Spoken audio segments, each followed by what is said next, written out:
지안교육 1단계 두 번째 시간입니다. 이 두 번째 시간에는 이제 신론, 하나님에 대해서 배우게 되는데요.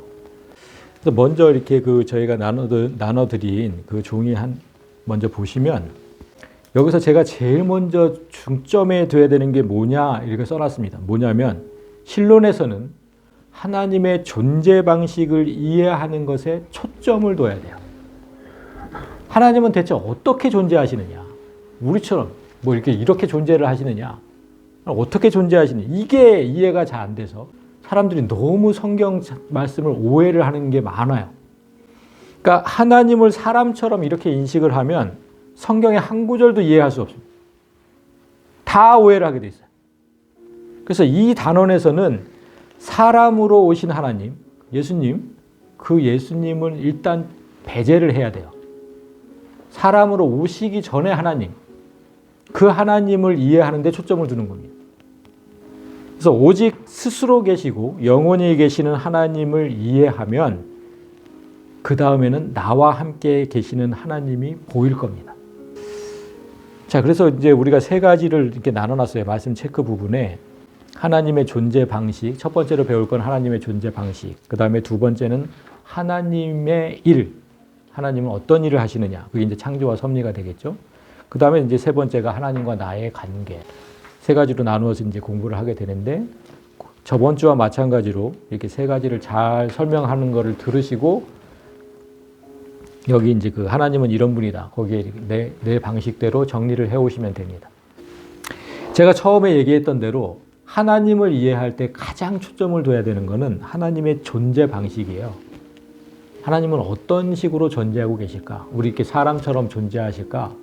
아니면 어떻게 나무가 서 있는 것처럼 존재할까? 어떻게 존재할까? 하나님의 존재 방식을 이해할 때 가장 좀 적합한 말씀이 어디에 있냐면 신명기 10장 14절에 있는데 제가 그걸 읽어드릴게요. 하늘과 모든 하늘의 하늘과 땅과 그 위의 만물은 본래 내 하나님 여호와께 속한 것이로되. 자, 여러분 잘 보세요. 그 말씀을. 하늘과, 이거는 지금 우리가 보는 하늘이에요. 그 다음에 모든 하늘의 하늘과, 이건 뭘까요? 우주를 얘기하는 거예요. 우리는 우주 전체를 볼 수 없죠. 그냥 우리가 보이는 파란 하늘만 볼 뿐이에요, 그냥. 근데 그 위에, 그 우주 전체와 그 다음에 땅과 그 위의 만물. 그러니까 땅 위의 만물이니까 이 지구상에 있는 만물도 되지만 저 우주 가운데 있는 해, 달, 별도 다 만물인 거예요. 그 위의 만물 전체가 원래부터 내 하나님 여호와께 속한 것이다 라고 했어요. 이게 무슨 뜻일까? 그 주인이 하나님이라는 거예요? 그거 아니에요. 그 하나님께 속한 것이라는 뜻은 그 하나님 안에 있다는 거예요.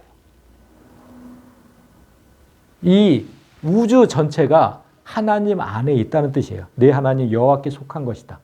속했다는 거는 그 안에 있다는 거예요. 그죠? 우주 전체가 하나님 자체다. 이 얘기예요. 그래서 우리가 오해하지 말아야 될, 하나님의 존재 방식에 대해서 오해하지 말아야 될 것은 우리는 한 사람 한 사람이 개체예요. 개인 개자를 쓸 때 개체. 그런데 하나님은 개체가 아니라 전체예요. 이거를 깨달으셔야 돼요. 하나님은 개체가 아니에요. 그냥 전체예요. 이것을 깨달으면 우리가 지금 맨날 오해하는 게 뭐냐면요. 사도행전 7장 55절과 56절. 스데반이 성령 충만하여 하늘을 우러러 주목하여 하나님의 영광과 및 예수께서 하나님 우편에 서신 것을 보고, 여기서 예수님이 하나님의 우편에 서 있는 것을 봤대요. 스데반이. 근데 56절 또 나와요. 말하되 보라 하늘이 열리고 인자가 하나님 우편에 서신 것을 보노라 한대. 예수님이 하나님 오른쪽에 서 계시는 것을 봤다고 지금 두 절 연속 나와요. 이거를 우리가 늘 오해를 하는 거예요. 그때 우리가 저기 신천지 그 강사하고 제가 이제 대화할 때 이거 가지고 또 한참. 아니, 그러니까 예수님은 하나님 오른쪽에 앉아 계시지 않느냐. 그러니까 하나님 따로 계시고 예수님 따로 계신 거 아니냐. 이렇게 얘기를 하는 거예요. 그러니까 너무 이게 뭐가 잘못된 거예요? 우리 지금 신론하고 있죠? 가르치는 자 자체가 신론이 안 돼 있는 거예요. 신론이. 그래서 제가 조지신학을 해야 된다고 그렇게 주장을 하는 거예요. 신론이 제대로 안 돼 있어요. 하나님은 어떤 개체가 아니라 전체예요. 근데 오른쪽이 어디 있어? 전체인데. 개체한테만 오른쪽이 있는 거예요. 우리 같은 개체한테만 오른쪽이 있는 거지 하나님 우주 전체시라니까? 근데 오른쪽이 어디 있어? 오른쪽이. 그러면 여기서 얘기하는 하나님 오른쪽은 무슨 뜻일까라고 성경 전체를 가지고 연구를 했어야죠. 응? 우리가 늘 얘기했듯이 뭐예요 이게?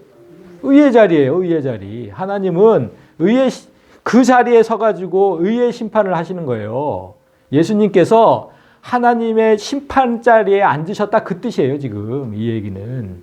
응? 그 나중에 진짜로 마지막 날이 오면 예수님께서 심판하시잖아요. 응?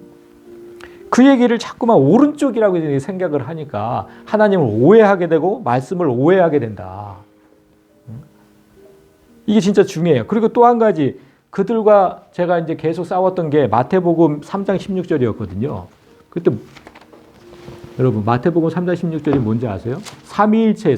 이거는 깊게 들어가지 않고 제가 그냥 뭐 짧게만 얘기했지만 마태복음 3장 16절에 보면 예수님이 세례를 받고 그러니까 세례요한한테 세례를 받고 올라오시는 장면. 그때 예수께서 세례를 받으시고 곧 물에서 올라오실 때 하늘이 열리고 하나님의 성령이 비둘기같이 내려 자기 위에 임하심을 보시더니 하늘로부터 소리가 있어 말씀하시되 이는 내 사랑하는 아들이요 내 기뻐하는 자라 하시니라. 그러니까 예수님은 물 위에서 올라오셨고 성령은 비둘기같이 내려오고 저 위에서는 하나님 목소리가 들리니까 다 따로따로 있지 않느냐 라고 얘기하는 거예요. 이 구절을 보면 그렇게 돼 있죠. 그렇죠? 예수님 여기 있고 성령이 내려오시고 소리는 저 위에서 들리고. 그러니까 성부, 성자, 성령이 따로 있지 않느냐. 이렇게 오해를 하는 거예요. 그런데 여러분 생각해 보세요. 하나님이 전체라고 생각하시면 그 전체, 그 하나님 안에서 뭐 하나님이 계시는 게 그렇게 이상해요? 내 안에 내가 있는 게 이상해요? 이거는 깊게 안 들어갈 거예요. 여기까지만 얘기해요. 1단계니까. 이제 우리가 2단계, 3단계 때 좀 더 이제 깊이 얘기를 할 건데, 아니, 하나님 안에 하나님이 계시는 거예요. 그게 왜 이상해? 응? 그러니까 이게부터 잘못된 거예요. 하나님의 존재 방식을 이해하지 못한다. 그 전체 안에서 하나님의 육체를 입고 계시든, 뭐 어떤 방식으로 계시든, 그 전체 안에 계시는 거예요, 그냥. 하나님 안에 하나님이 계시는 거니까 오해하지 말자. 자, 이게 첫 번째, 하나님은 개체가 아니다, 전체다. 이게 진짜 중요한 얘기고요. 그 다음에 두 번째는 그런 하나님께서 사람에게 존재하는 방식은 또 어떠냐. 이게 이제 우리가 두 번째 공부할 거예요. 그러니까 우주 전체로 계시는데 그런 하나님이 사람에게 존재할 때는 어떻게 존재를 하시냐. 그 말씀이 어디 있냐면 이사야 42장 5절의 이제 말씀을 제가 읽어드릴게요. 하늘을 창조하여 펴시고 땅과 그 소산을 내시며 땅 위의 백성에게 호흡을 주시며 땅에 행하는 자에게 영을 주시는 하나님이라는 구절이 있어요. 자, 잘 보세요. 앞에는 창조를 얘기를 했어요. 하늘을 창조하여 펴시고 땅과 그 소산을 내신다. 그리고 뒤에는 이제 그 창조의 하나님이 사람에게 어떻게 존재하시는지를 얘기를 할 때 땅 위의 백성, 사람이죠. 그 사람에게 호흡을 주신대요. 그리고 뒤에 그 사람에게 영을 주셨대요. 그럼 여기서 호흡과 영이 어떻게 다르느냐? 이제 이게 중요한 거죠. 그래서 제가 이 원어를 보니까 호흡이라는 단어는 네샤마라는 단어가 되어 있고 영이라는 단어는 루아흐라는 단어가 되어 있어요. 이 단어의 뜻을 제가 어떻게 설명하면 제일 쉽게 설명할 수 있을까라고 고민을 하다가 딱 하나님께서 지혜를 주셨는데 산낙지가 생각이 났어요. 산낙지 드셔보셨죠? 산낙지. 여러분, 산낙지를 이렇게 탕탕이라 그러죠? 탕탕탕탕탕 찍어가지고 이제 접시에 내주잖아요. 근데 그 산낙지 그렇게 그냥 수십 조각, 수백 조각을 내놨는데도 꿈틀꿈틀하게 움직여요. 그 움직이는 기운을 호흡이라고 생각하세요. 앞에. 그게 네샤마예요. 그리고 뒤에 있는 영, 루아흐는 정말 우리의 영혼을 의미를 해요. 그러니까 이게 어떻게 된 거냐면 아까 하나님이 우주 전체라 그랬잖아요. 그럼 우주 전체인데 그럼 우주 전체에 어떤 방식으로 존재를 하실까? 이렇게 한번 생각을 해보세요. 그렇게 뭐 딱딱한 고체로 있는 게 아니고 막 이렇게 지구가 이제 둥근 것처럼 우주를 또 막 그렇게 생각하셔가지고 딱딱한 고체처럼 계시는 그렇게 생각할까봐 제가 얘기하는 건데 그렇게 계신다는 게 아니고 제일 쉬운 설명은 뭐냐면 우주의 구성 물질 중 3분의 2가 수소래요. 그리고 나머지는 뭐 헬륨 뭐 이런 걸로 되어 있대요. 여러분 차라리 하나님을 이해하려면 그렇게 생각하세요. 수소와 헬륨처럼 우주를 구성하는 물질 있죠? 그렇게 존재한다고 생각하시는 게 편해요. 하나님은 그렇게 존재하신다. 그러면 우주 전체에 가득 차 있는 분 맞죠? 그렇죠? 지금 이 지구상에는 근데 하나님께서 특별한 장치를 해놓으셔가지고 그런 지구상의 전체 구성 물질은 이제 그 꽉 채우고 있는 물질은 산소잖아요, 산소. 그래서 우리가 지금 그 산소를 들이마시면서 사는 거잖아요. 지금 그렇게 생각을 하시면 편해요. 여기서 지금 이사야서 42장에서 그 사람에게 호흡을 주셨다 할 때 그 호흡은 이 세상에 가득 찬 하나님의 기운을 우리 안에 집어넣어 주실 때 우리가 움직일 수 있어요. 그걸 생기라고 하거든요. 생기. 그러니까 하나님이 우리 안에 들어오셔서 우리한테 생기가 생긴 거예요. 이 전체를 구성하는 게 하나님이라고 생각하세요. 이 전체를 구성하는 물질이 그걸 우리가 계속 이게 들이마시잖아요. 그때 우리가 살아 움직일 수 있는 생기가 된다. 이거를 지금 이사야에서 호흡을 주셨다라고 표현한 거예요. 그리고 영을 주시고 영은 진짜 그야말로 하나님의 영이에요. 그래서 우리가 하나님의 형상이 된 거예요. 그러니까 사람에게 어떻게 존재하시느냐 생각하실 때 항상 내가 호흡하고 있는 걸 생각하세요. 그거를 예수님이 다시 한번 보충 설명해 주신 게 어디 있냐면 요한복음 3장 8절에 있어요. 요한복음 3장. 바람이 임의로 불매 네가 그 소리는 들어도 어디서 와서 어디로 가는지 알지 못하나니 성령으로 난 사람도 다 그러하니라. 이렇게 얘기했어요. 어느 날 갑자기 하나님이 내 안에 들어오셔가지고 내가 하나님의 자녀로 거듭났거든요. 다시 태어났거든요. 바람이 불어서 어디서 와서 어디로 갔는지 우리가 알지 못하는 것처럼 우리가 똑같다. 그러니까 하나님의 영이 들어오고 나가는 거를 언제 들어오셨는지 언제 나가셨는지 이런 걸 알지 못한다. 바람은 공기의 움직임이에요. 공기가 막 움직이는 거예요. 그거와 똑같이 설명하신 거예요. 영도 움직이시는데 그렇게 바람처럼 우리 안에 훅 들어오셨다가 또 이렇게 나가셨다가 들어오셨다가 나가셨다가. 그러니까 성경에서 여기저기서 봐도 하나님이 우리 안에 존재하시는 방식은 우리가 호흡하는 그 공기 그거와 똑같이 설명을 하세요.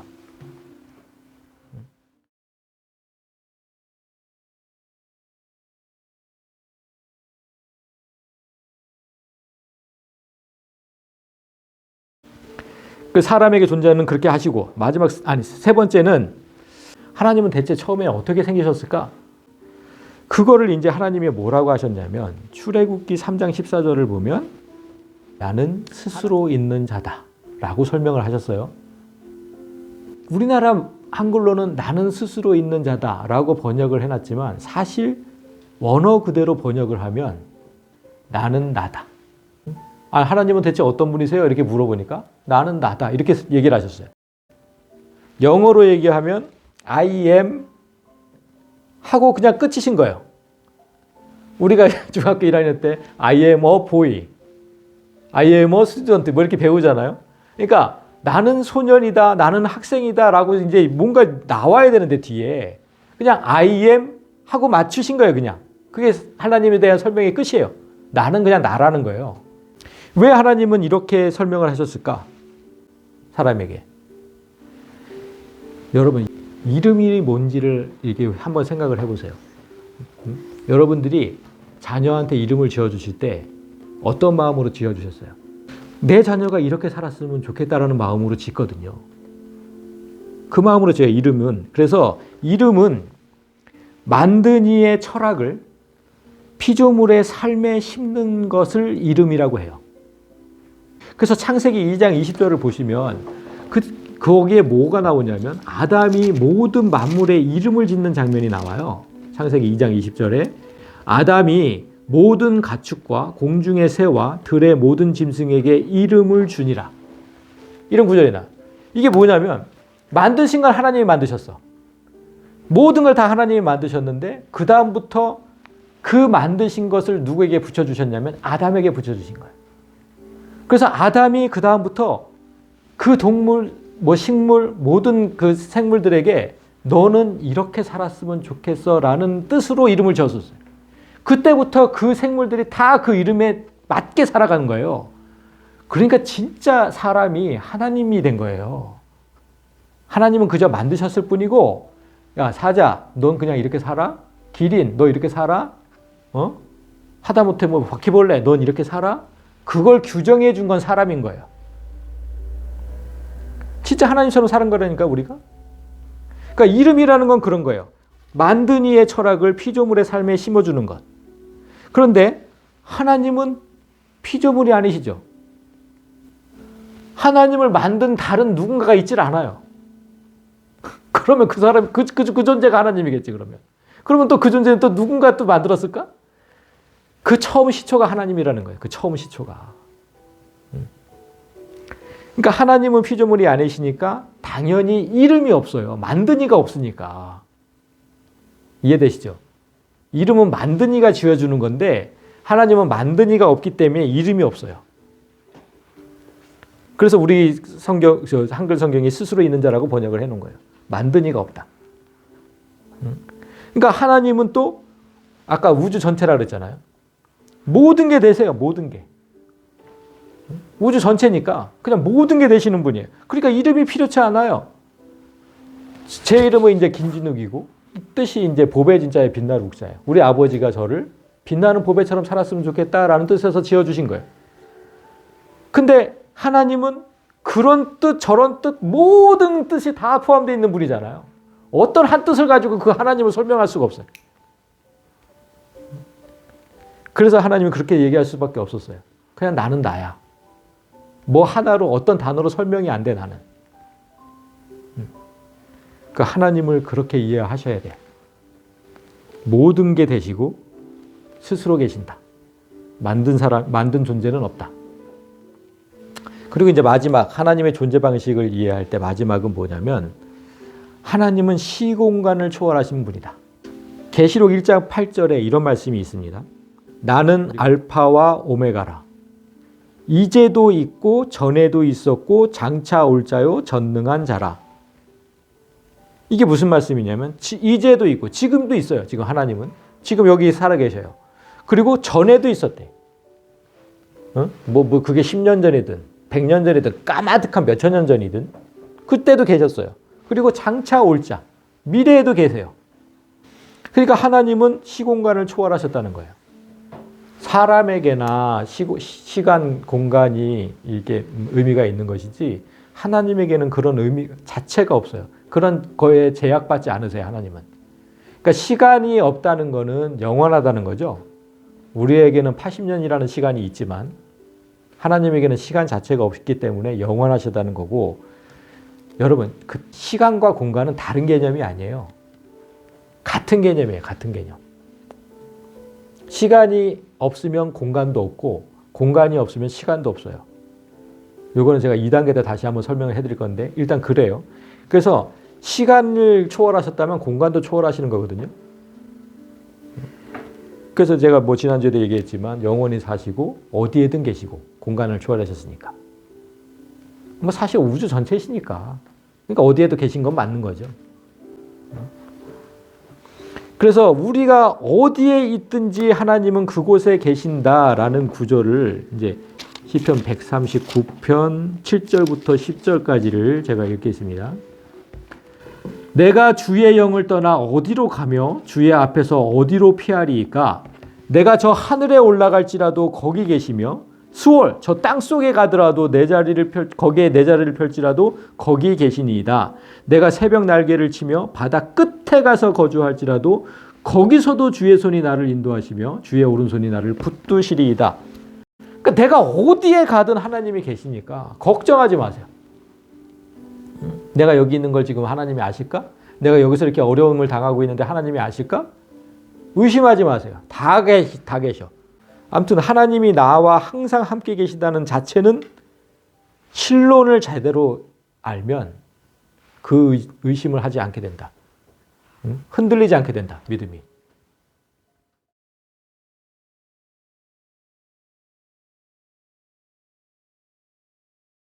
자, 이제 두 번째는 그럼 하나님께서 하시는 일은 무엇인가를 이제 우리가 한번 생각을 해봐야 돼요. 우리가 이제 그 부제목으로 창조와 섭리라는 제목을 달아놨는데, 그 하나님께서 하시는 일은 크게 두 가지다. 창조와 그 만들어 놓으신 것을 또 그 운영하신 그 섭리, 그 두 가지다. 그리고 우리가 이제 세 번째, 그러면 하나님과 나의 관계는 무엇이냐를 이제 알아보자고 했는데, 사실 왜 창조와 섭리가 부제목이 되었냐면, 그 창조와 섭리를 말하면서 하나님과 나의 관계가 설명이 돼요. 자연스럽게.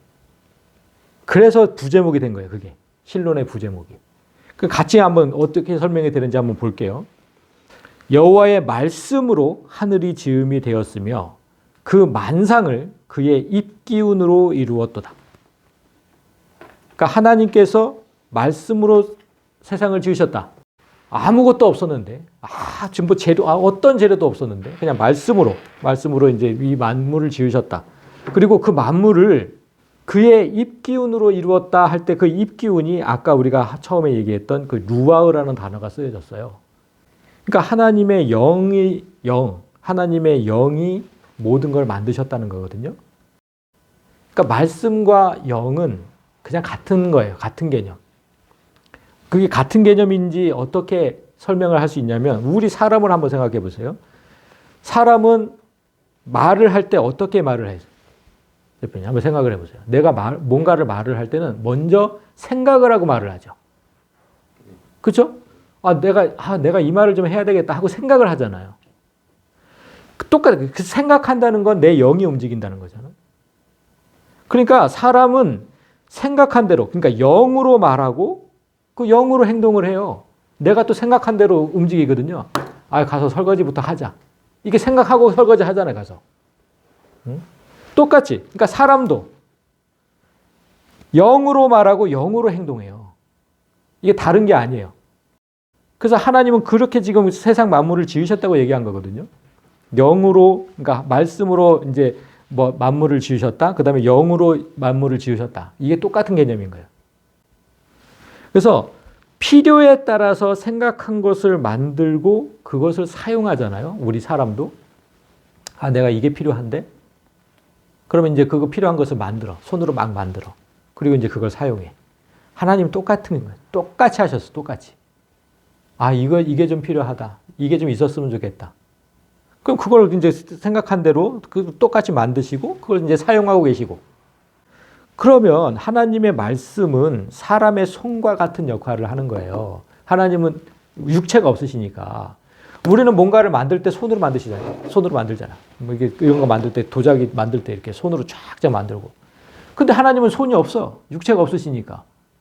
그 손 역할을 뭘 해? 말씀인 거예요, 말씀. 그걸 증거하는 구절이 이사야 41장 20절에 있어요.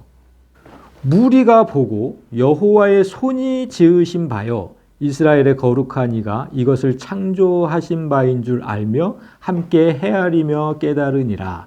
그러니까 지금 이 구절이 뭐냐면, 사람들이 이게 지금 하나님께서 지으신 것들을, 이제 세상의 것들을 다 봤어요.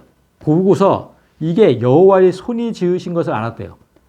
사실은 손이 지으신 게 아니라 말씀으로 지으셨거든요. 그러니까 손과 말씀을 지금 동일시하는 거예요. 그러니까 사람이 손으로 하는 일을 하나님은 말씀으로 하신다는 것을 기억하시면 돼요. 그래서 창조와 섭리의 원리를 제대로 알면, 하나님께서 어떻게 세상을 만드셨고 어떤 뜻으로 만드셨는지를 제대로 알면, 그러면 중요한 게 뭐냐면 내 뜻대로 살려고 하지를 않아요. 왜냐? 하나님의 뜻대로, 하나님의 생각에 맞춰서 만들어 놓은 거거든, 이 세상을. 근데 거기서 자꾸만 내 뜻대로 살려고 그러면 되게 사라지겠냐고요. 하나님 뜻대로 맞춰 놓은 거예요, 이 세상은 전부. 응? 그래서 내 뜻대로 살려고 할 때 아까 우리 설교 시간에 그 얘기 한 거예요. 내 뜻대로 살려고 하면 고난인 거야, 고난. 자꾸 역행하는 거예요, 그게. 하나님께서 다 세팅해 놓은 거예요, 이 세상은. 하나님이 뜻에 맞춰서. 근데 자꾸만 내 뜻대로 살려고 하니까 얼마나 힘들겠냐고. 이게 진짜 중요해요. 하나님의 그 창조와 섭리의 원리를 제대로만 알면 절대로 내 뜻대로 살려고 하잖아. 하나님께서 이걸 왜 이렇게 만드셨을까? 그걸 알려고 하죠. 그러면 내가 고생 안 하고 살 수 있거든. 아, 하나님께서 이거를 어떤 뜻에서 만드셨구나. 이거는 어떤 방식 때문에 지금 이렇게 돌아가게끔 원리를 만들어 놓으셨구나. 이것만 알면 우리는 정말 평안하게 살 수 있어요. 그 뜻에 맞춰서. 그래서 창조와 섭리는 곧 나와의 관계를 말해준다. 얘가 그렇게 얘기한 거예요. 이게 첫 번째가 이제 창조에 대해서 이제 말씀드린 거고, 두 번째 이제 섭리. 아까 우리가 이제 얘기했듯이 섭리는 그 만들어 놓으신 것을 보존하시고 운영하시는 걸 말씀하신다. 이제 사람의 인생까지도 그걸 이제 섭리라고 하는데, 시편 103편 19절에 이런 말씀 제가 읽어 드릴게요. 여호와께서 그의 보좌를 하늘에 세우시고 그의 왕권으로 만유를 다스리시도다. 성경을 보면 하나님께서 다스리시는 장면들이 이제 곳곳에 나오는데, 먼저 자연현상이 있죠. 자연현상.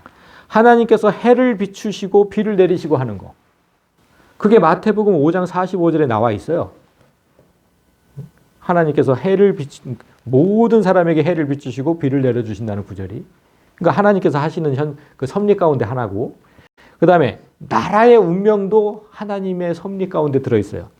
시편 66편 7절에 뭐라고 되어 있냐면, 그가 그의 능력으로 영원히 다스리시며 그의 눈으로 나라들을 살피시나니. 그러니까 어떤 한 나라, 지구상의 어떤 한 나라도 하나님의 뜻 밖으로 나가는 나라가 없어요. 지금 나라가 악하게 가고 나라가 어렵게 되고 이런 것들도 하나님께서 다 살피시고 계셔요. 그리고 그렇게 놔둘만 하니까 놔두는 거고, 또 거기서 건지실만 하면 건지시는 거고. 그러니까 나라의 운명도 하나님의 섭리 가운데 있다. 그 다음에 인간의 운명, 이게 갈라디아서 1장 15절에 무슨 구절에 있냐면요. 내 어머니의 태로부터 나를 구별하시고 그의 은혜로 나를 부르신 이. 하나님을 얘기하는 건데.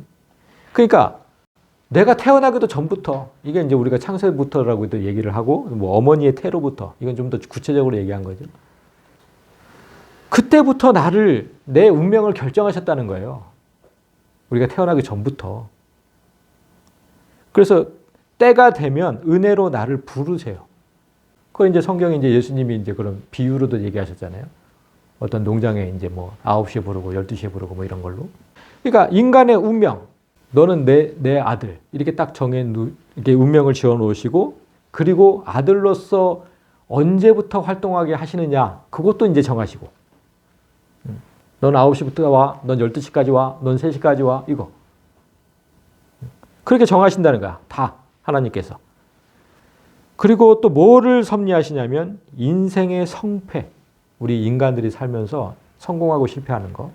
그게 어딨냐면 누가복음 1장 52절에 강한 자들을 그들의 자리에서 끌어내리시며 낮은 지위에 있는 자들을 높이시고. 아니 뭐 지가 잘나가지고 이렇게 성공했다고 그렇게 우쭐댈 필요가 없어요. 하나님은 얼마든지 그들을 끌어내리실 수 있고, 내가 지금 이 모양 이꼴로 산다고 또 이렇게 뭐 좀 위축될 필요도 없어요. 하나님은 얼마든지 아까 요셉처럼 총리 자리까지도 올리실 수 있는. 그 하나님의 뜻이에요. 그냥 하나님 뜻. 이 세상 모든 만물이 하나님 뜻대로 지어졌기 때문에. 그것도 이제 하나님의 섭리 안에 들어간다. 인간의 성패. 그 다음에 마지막으로 선민, 특별하게 이제 택하신 자들을 어떻게 하시냐. 시편 4편 8절에 내가 평안히 눕고 자기도 하리니 나를 안전히 살게 하시는 이는 오직 여호와시다라는 구절을 있어요. 그러니까 특별히 택하신 자녀들은 정말 평안하게 만드시는, 어떻게든, 우리가 그렇게 얘기를 한 거잖아, 아까도. 내가 무슨 죄를 짓고 무슨 실수를 해도 어떻게든 평안하게 만드시는 그 역할을 하나님께서 하시고 나를 안전하게 살게 하시는, 이런 모든 섭리가 우리 인생들 가운데서 지금 이루어지고 있다. 그래서 이제 결론이 이거예요. 시편 90편 1절에 주여 주는 모든 세대에서 우리의 거처가 되셨나이다. 사실 그렇죠. 아까 우주 전체가 하나님이라고 했으니까. 우리가 사는 곳은 하나님 안에서만 사는 거예요, 지금. 그러니까 모든 인간은 하나님 안에서만 살 수 있지 하나님을 떠나서는 살 수가 없는 거예요. 그래서 자꾸만 그걸 부정하는 게 문제인 거지. 그래서 하나님께서 이 세상을 창조하시고 섭리하시는 것은 결국 모두 나를 위해서 하시는 거거든요. 나 때문에 창조를 하신 거고 나 때문에 섭리를 하시는 거예요. 나를 벗어나서 창조와 섭리를 얘기를 할 수가 없어요. 하실 필요도 없고 하나님께서 나라는 사람이 없었다면 이 세상 만물을 창조하실 이유도 없었고 섭리하실 이유도 없어요. 그냥 나 때문에 다 하시는 거예요. 창조와 섭리는. 그래서 사람을 떼어놓고 나서는 얘기를 못해요. 반드시 같이 얘기를 해야 돼요. 창조와 섭리는. 그래서 오늘 정리합니다. 하나님에 대해서 지금 우리가 배운 게 하나님의 존재 방식, 그 다음에 하나님의 일과 하나님과 나의 관계인데 하나님의 존재 방식을 제대로 이해하면 그 하나님께서 나와 항상 함께 계시다는 것을 알게 되고 하나님의 창조와 섭리를 알게 되면 하나님과 나의 관계를 바로 알게 된다. 그래서 조직신학은 반드시 필요해요. 이런 걸 모르고 성경을 읽으면 다 오해하게 돼 있어, 하나님을.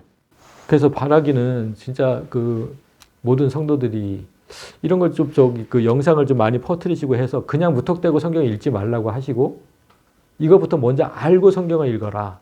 그래야 오해하지 않고 바로 말씀이 깨달아진다. 그렇게 널리 전하는 그런 성도들이 됐으면 좋겠습니다. 여기까지 마치겠습니다.